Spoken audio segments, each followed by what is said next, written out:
اللہ تعالیٰ نے دیکھنے کی ایک نعمت مجھے دی ہے۔ کل سوال کیا جائے گا، قیامت میں پوچھا جائے گا آنکھوں کو کیسے استعمال کیا تھا۔ ایمان والوں کو کہہ دیجئے اپنی آنکھوں کو جھکا لیں۔ ہمارے گھر میں ہمارا معاشرہ بڑی تیزی کے ساتھ اس نظر کے ہاتھوں گرفتار ہوتا جا رہا ہے۔ حیا ایمان کا حصہ ہے، حیا ایمان ہے، بلکہ یوں کہا جائے کہ حیا ہی ایمان ہے۔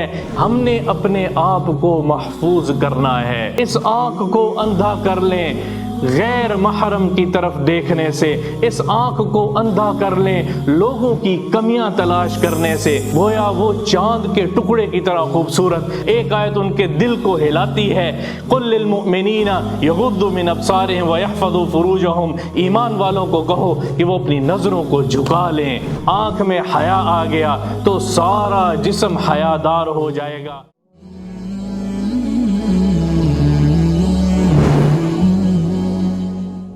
میرے رب کی طرف سے جہاں اتنی نعمتیں مجھے دی گئی ہیں، اللہ تعالیٰ نے دیکھنے کی ایک نعمت مجھے دی ہے، ان آنکھوں سے نوازا ہے۔ آنکھوں کے دینے والے رب نے ان آنکھوں سے کیا دیکھنا ہے وہ احکامات بھی مجھے اور آپ کو دیے ہیں۔ کیا چیز یہ آنکھ دیکھے گی؟ دیکھنے کے لیے تو جب یہ آنکھ کھلتی ہے تو ہم سب کچھ ہی دیکھ سکتے ہیں۔ یہاں پر کوئی نگران مقرر نہیں ہے کہ اللہ کی چاہت والی چیزوں کو اگر میں نہیں دیکھوں گا تو وہ میری آنکھیں مجھ سے چھین لے گا، ایسا معاملہ نہیں ہے۔ میرے پہ چھوڑا ہے یہ کیا دیکھتا ہے کیا نہیں دیکھتا ہے۔ ان السمع والبصر والفؤاد کل اولئک کان عنہ مسئولا، یہ جو میں کانوں سے سنتا ہوں، جو میں آنکھوں سے دیکھتا ہوں، جو میرا یہ دل دھڑکتا ہے، یہ سب کچھ ان کے بارے میں کل سوال کیا جائے گا۔ قیامت میں پوچھا جائے گا آنکھوں کو کیسے استعمال کیا تھا، آنکھوں کو کس کے لیے استعمال کیا تھا۔ میرے بھائیوں، ان آنکھوں کے استعمال کے لیے حضور اکرم صلی اللہ تعالی علیہ وسلم نے بتایا ہے، قل للمؤمنین یغضوا من ابصارہم ویحفظوا فروجہم، ایمان والوں کو کہہ دیجئے اپنی آنکھوں کو جھکا لیں۔ جب اللہ نے جن چیزوں سے روکا ہے وہاں آنکھ کو جھکا لیں، نظر کو اٹھائیں اس وقت جہاں اللہ نے کہا ہے کہ دیکھو اب میری دنیا کو دیکھو، چیزوں کو دیکھو۔ ان آنکھوں کو نامحرم سے جھکانا ہے۔ یہ آنکھ النظرۃ تزرع فی القلب شہوہ، ابراہیم علیہ السلام کا قول ہے کہ آنکھ سے شہوت دل تک پہنچتی ہے، آنکھ سے یہ شہوت دل تک پہنچتی ہے اور پھر انسان کا پورا جسم اس پر عمل کرتا ہے۔ آنکھ اگر ٹھیک ہو جائے تو اللہ کی قسم انسان کے اعضاء ٹھیک ہو جائیں گے۔ آنکھ جھک گئی، آنکھ میں حیا آ گیا تو سارا جسم حیادار ہو جائے گا، اور اگر آنکھ بے حیا ہو گئی تو پھر اس جسم کو حیا میں لانے کے لیے کوئی اور طاقت نہیں ہے۔ آنکھ کو قابو کرنا ہے، آنکھ اس نظر کو کنٹرول کرنا ہے۔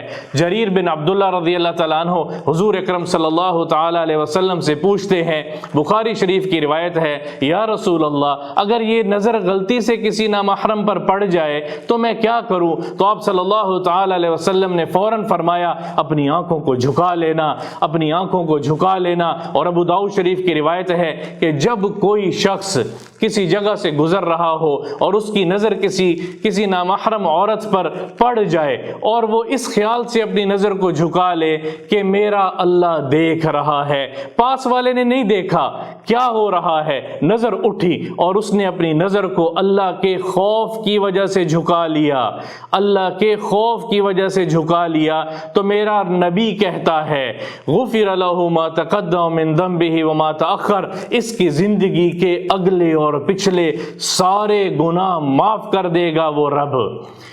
کون سا عمل ہے؟ ایک سیکنڈ لگا، آنکھ اٹھی اور پتہ نہیں لگا کہ یہ آنکھ جھکے گی کب۔ آنکھ جھکی کس کے حکم پر؟ اللہ کے خوف کی وجہ سے۔ دل دہل گیا، آنکھ جھکی، میرے رب نے سارے گناہ معاف کر دیے۔ جب نظر پاکیزہ ہو جائے گی تو ہمارا معاشرہ پاکیزہ ہو جائے گا۔ پھر دل میں جو چیز جائے گی، ان آنکھوں سے ہوتے ہوئے جو تصور جائے گا وہ ایمان والا تصور ہوگا، وہ حیا والا تصور ہوگا۔ ایک بہت بڑے تابعی گزرے ہیں اور بہت بڑے محدث ہیں، ابو ایوب سلیمان بن یسار رحمہ اللہ، صحابہ سے احادیث سنی ہے، بڑے محدث ہیں، ان کا ایک لقب ہے، یہ فقیہ المدینہ کے نام پر مشہور ہیں، بہت بڑے آدمی ہیں۔ امام ابو حنیفہ رحمہ اللہ اپنی حدیث جب نقل کرتے ہیں تو اس میں وہ ذکر کرتے ہیں کہ میں نے اپنے استاد سلیمان بن یسار سے سنا ہے، اور بڑے بڑے حضرات ان کے شاگرد ہیں جو حدیث کی سند میں آتے ہیں، یہ مدینہ سے نکلتے ہیں مکہ کی زیارت کے لیے، ان کے ساتھ ایک دوست ان کا ساتھ چلتا ہے کہ میں بھی ساتھ چلتا ہوں، راستے میں سفر میں بھوک لگتی ہے، دوست کہتا ہے میں کھانا لے کے آتا ہوں، وہ ان کے لیے کھانا لینے جاتا ہے، اور یہ نوجوان، یہ متقی شخص، یہ حیادار سلیمان بن یسار ایک چھوٹے سے ٹیلے پہ بیٹھ جاتے ہیں۔ وہاں ایک بدو قبیلے کی اعرابیہ، ایک خاتون بدو قبیلے سے آتی ہے، اور وہ جب دیکھتی ہے یہ بہت خوبصورت، قسیم اور حسین انسان نوجوان ہے، اور جب دیکھتی ہے تو ان کی طرف مائل ہوتی ہے، ان کی طرف آ کے اپنا نقاب اٹھاتی ہے، تو وہ کہتے ہیں، وہ فرماتے ہیں جب قصہ بیان کر کأنہا فلقۃ القمر، گویا وہ چاند کے ٹکڑے کی طرح خوبصورت، لیکن ایک آیت ان کے ذہن میں، ایک آیت ان کے دماغ میں وارد ہوتی ہے، ایک آیت ان کے دل کو ہلاتی ہے، قل للمؤمنین یغضوا من ابصارہم ویحفظوا فروجہم، ایمان والوں کو کہو کہ وہ اپنی نظروں کو جھکا لیں، اللہ کے خوف سے وہ اپنی نظر کو جھکا لیتے ہیں۔ وہ کہتی ہے تجھے میری حاجت نہیں ہے، تجھے میری ضرورت نہیں ہے، وہ اپنی نظر کو یوں پھر پھیر لیتے ہیں، پھر وہ اس طرف سے سامنے آتی ہے اور وہ زمین پر بیٹھ جاتے ہیں، زور سے چیخ مارتے ہیں، آنکھوں سے آنسو جاری ہو جاتے ہیں، اور اللہ کے سامنے رونا شروع کر دیتے ہیں، یا اللہ تو مجھے بچا لے، یا اللہ تو مجھے اس فتنہ سے بچا لے۔ جب وہ عورت دیکھتی ہے اور وہ ان کو چھوڑ کے چلی جاتی ہے، ان کا دوست آتا ہے کھانا وغیرہ، وہ پوچھتا ہے تمہیں کیا ہوا، تمہیں کیا ہوا، تمہاری آنکھیں اتنی کیوں، تمہاری آنکھیں نم ہیں اور آنکھوں سے جیسے تم روئے ہوئے لگتے ہو، تو وہ قصہ واقعہ سناتے ہیں، وہ دوست بھی رونے لگتا ہے، یہ بھی رو رہے ہیں، مکہ جا کے طواف کرتے ہیں، طواف کرنے کے بعد سونے کے لیے اپنے حجرے میں جاتے ہیں، تو خواب میں کیا دیکھتے ہیں، یوسف علیہ السلام کی زیارت ہوتی ہے۔ وہ یوسف جن جیسا حسین اللہ نے پیدا نہیں کیا، نصف الحسن ایک روایت میں، اور ربع الحسن اللہ نے یوسف کو دیا تھا، اور وہ عزیز مصر والا واقعہ بھی ان کے ساتھ ہوا تھا۔ تو یوسف علیہ السلام کہتے ہیں میں یوسف بن یعقوب ہوں، تو وہ سلیمان رحمۃ اللہ علیہ پوچھتے ہیں کہ آپ وہ نبی، اللہ کے نبی یوسف ہیں؟ وہ کہتے ہیں ہاں۔ انہوں نے کہا میں نے آپ کا واقعہ قرآن میں پڑھا ہے، وہ عزیز مصر کی جو خاتون تھی، امراۃ عزیز تھی، اس سے کیسے اللہ نے آپ کو محفوظ کیا، وہ کتنا زبردست قصہ ہے۔ تو یوسف علیہ السلام نے فرمایا کہ تمہارا قصہ بھی کوئی کم اچھا نہیں ہے، کیا خوب تم نے کام کیا ہے، اپنی جوانی کو بچایا ہے، اور اسی پہ ان کی آنکھ کھلتی ہے۔ میرے بھائیوں، جب حیا ہوتا ہے، جب حیا ہوتا ہے، حیا ایمان کا حصہ ہے، حیا ایمان ہے، بلکہ یوں کہا جائے کہ حیا ہی ایمان ہے۔ حیا کے بغیر ایمان مکمل نہیں ہو سکتا، اور ایمان کے بغیر حیا نہیں آ سکتا۔ ہم نے اپنے آپ کو محفوظ کرنا ہے، اس آنکھ کو اندھا کر لیں، اس آنکھ کو اندھا کر لیں غیر محرم کی طرف دیکھنے سے، اس آنکھ کو اندھا کر لیں لوگوں کی کمیاں تلاش کرنے سے۔ غیر محرم سے اپنی آنکھ کو بچانا ہے، ناجائز حرام چیزوں سے اپنی آنکھ کو بچانا ہے، اور پھر دوسری چیز جس سے آنکھ کو بچانا ہے وہ لوگوں کی کمیاں تلاش کرنے سے اپنے آپ کو روکنا ہے، لوگوں کی کمیاں تلاش کرنے سے اپنے آپ کو روکنا ہے۔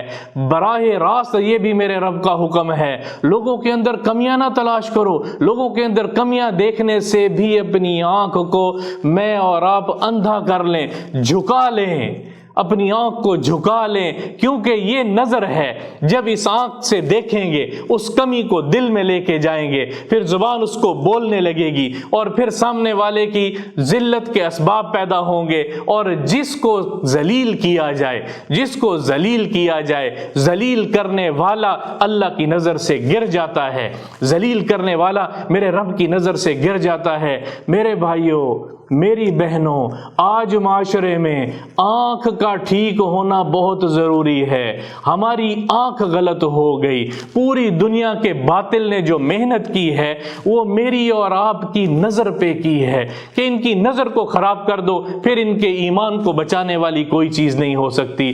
میں اور آپ اپنی نظر کی حفاظت کریں، میں اور آپ اپنے نظر کی حفاظت کریں، اور حضور اکرم صلی اللہ تعالی علیہ وسلم کا اور اللہ کا براہ راست حکم ہے، اے ایمان والو اپنی نظروں کو جھکا کے رکھو، اے ایمان والیو اپنی نظروں کو جھکا کے رکھو، پھر دیکھو کہ کیا پاکیزہ معاشرہ وجود میں آتا ہے، پھر دیکھو کیا محبت بھرا معاشرہ وجود میں آتا ہے۔